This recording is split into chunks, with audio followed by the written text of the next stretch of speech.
Selamat sore teman-teman semua. Perkenalkan, saya Ruru. Pertama-tama saya ucapkan selamat menunaikan ibadah puasa untuk teman-teman yang merayakannya. Puasa sendiri itu kita lakukan untuk menyambut bulan suci Ramadan. Bulan suci Ramadan sendiri di Indonesia ini sangat erat kaitannya dengan yang namanya mudik. Hari ini saya akan merekomendasikan satu jenis mobil keluarga yang sangat cocok untuk mudik. Apa itu kendaraannya? Mari kita sambut Hyundai H1.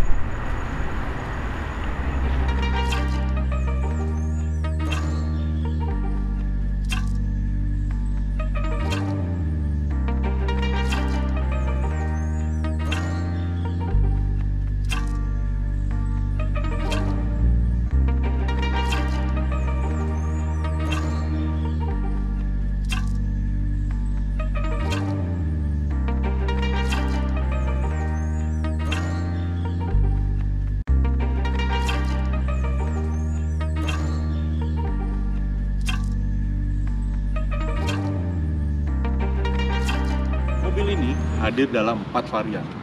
Yang paling rendah itu adalah Starex Mover. Biasanya orang beli Starex Mover itu untuk kebutuhan ambulans, untuk kebutuhan travel, atau mungkin charter hotel. Di atasnya ada varian yang memiliki 4 baris bangku dengan konfigurasi 12 penumpang.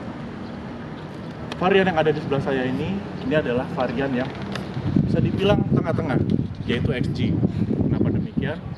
Karena dia hanya mampu membawa 9 penumpang, tapi ini yang paling spesial karena jok tengahnya bisa berputar swivel 180 derajat menghadap belakang, sehingga bisa dipakai untuk meeting atau ngobrol-ngobrol dengan penumpang baris ketiga. Yang paling atas itu adalah varian Royal, itu varian yang paling luxury, di mana varian itu memiliki jok pilot seat, tidak captain seat seperti ini, dan pengoperasiannya elektrik. Dan untuk yang Royal sudah ada jendela loket, tidak seperti ini yang jendelanya fix, hanya dibuka satu sisi, kiri dan kanan. Untuk varian diesel sendiri ada 2 generasi mesin. Generasi pertama adalah A1, generasi kedua disebut A2. Dua-duanya sama-sama menggunakan turbocharged dengan jenis VGT. Memang kebanyakan para pemburu mobil bekas Hyundai H1 lebih tertarik dengan mesin A1 karena diklaim lebih terima solar busuk, bisa pakai solar dengan kualitas rendah, jadi nggak usah gambling dengan kualitas bahan bakar. Tapi PT Hyundai sendiri tidak mau gambling dengan hal itu. Oleh sebab itu, mobil ini yang membedakan dari varian mobil diesel lainnya adalah mobil ini lahir dari pabrik sudah dengan double filter untuk fuel filternya. Jadi para penggunanya gak usah khawatir kalau ada di remote area atau daerah yang tidak memiliki SPBU dengan kualitas bahan bakar diesel yang bagus, gak usah terlalu takut injektornya akan rusak, karena dari pabrik sudah dikasih pengaman filternya double. Pada kompartemen bagasinya bisa dilihat sangat lega. Bahkan jok baris ketiga ini sudah berada di posisi paling mundur. Sisa ruang ini masih bisa muat 2-3 koper ukuran full size. Sangat cocok untuk keluar kota. Dan ada satu fitur rahasia yang tidak dimiliki oleh semua mobil, yaitu ini. Tuas pembuka bahan bakarnya itu menggunakan sistem elektrik. Dan apabila ada kerusakan, sudah dikasih backup sistemnya, yaitu ada knop ini, tinggal kita tarik,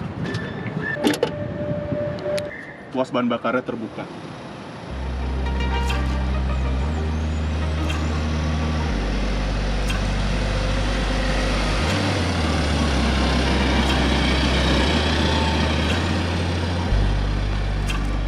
Sekarang kita sudah ada di dalam interior Hyundai H1. Seperti inilah mobil ini, lega, besar, empuk. Bahkan ya, saya saat ini berada di bangku baris ketiga, di mana di mobil lain bangku baris ketiga tuh tempat paling nggak enak. Karena apa? Kita duduk di atas roda persis. Saat ini dengan jalan bergelombang, ya rasanya biasa-biasa aja. Di sini kita lihat interiornya dia didominasi oleh warna beige, jok kulit, dan seluruh kacanya sudah disediakan gorden. Ya, sebagai mobil mewah.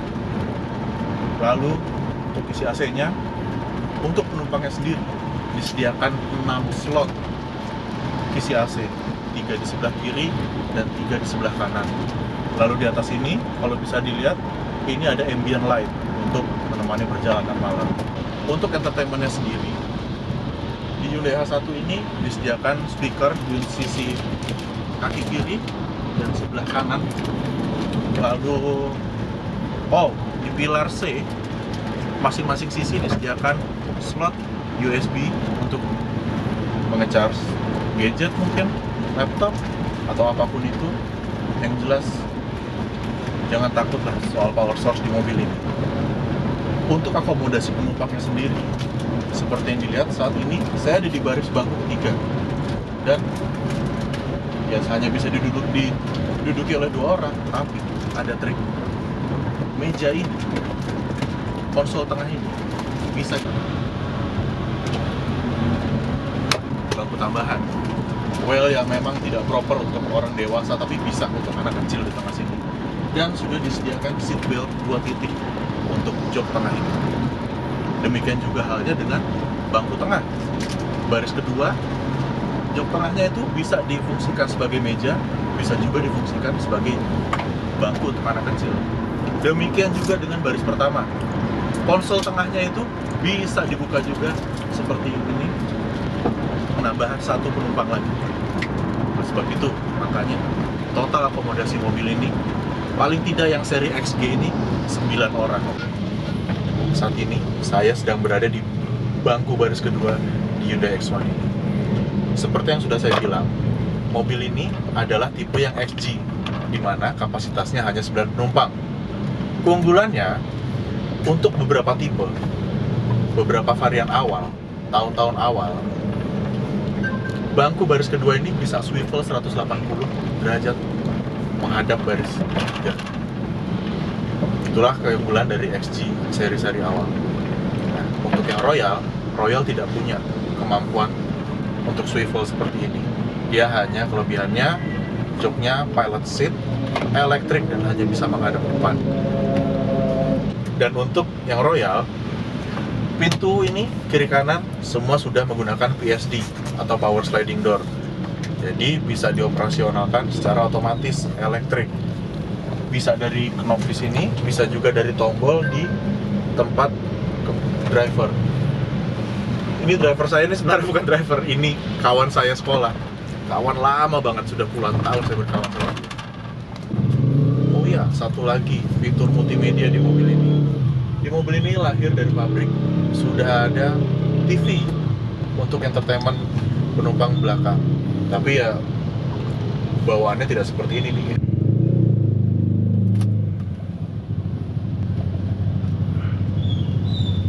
Ini sudah saya ganti yang Android. Yang bawaannya tuh hanya TV negatif biasa aja. Unit yang kita pakai saat ini adalah unit tahun 2010. Berarti mobil ini masih unit diesel generasi pertama awalan dan masih CBU. Oleh sebab itu, beberapa fitur di mobil ini tidak bisa dijadikan patokan untuk Hyundai H1 kebanyakan. Karena semakin kesini, apalagi setelah CKD, ada beberapa fitur yang memang sengaja disunat untuk mengejar harga jual. Seperti jok swivel ini tidak ada. Lalu ambient light ini tidak ada. USB charger di pilar tidak ada. Baru setelah tahun 2018 keluar Hyundai H1 facelift yang kita tahu fascia depan mukanya tuh mirip seperti VW Transporter, itu baru ada lagi jok swivel, ambient light, USB charger di pilar. Bahkan untuk yang seri XG di varian facelift, untuk pintu sebelah kiri itu sudah elektrik, yang kanan masih manual biasa. Setelah segudang fitur dan fasilitas yang disediakan mobil ini untuk kita, yang terakhir nih, harganya. Untuk varian barunya, unit baru Grace-nya, dibandingkan kompetitornya dengan size yang sama dan fasilitas yang bisa dibilang relatif mirip-mirip, Hyundai H1 untuk harga barunya itu bisa setengah dibanding kompetitornya. Dan bagi teman-teman yang sedang mencari Hyundai H1 varian bekas atau unit second, gak usah khawatir, rentan harga mobil ini sangat murah, berada di kisaran 150 sampai 250 juta. Itu tergantung dari kondisi, tahun, dan trim levelnya. Membahas mobil ini, karena ini unit mobil punya saya pribadi, gak adil rasanya kalau saya tidak menyebutkan beberapa kekurangan tentang mobil ini. Well, at least dari pengalaman saya memiliki mobil ini ya. Yang pasti mobil ini gak lincah, karena dimensinya besar banget.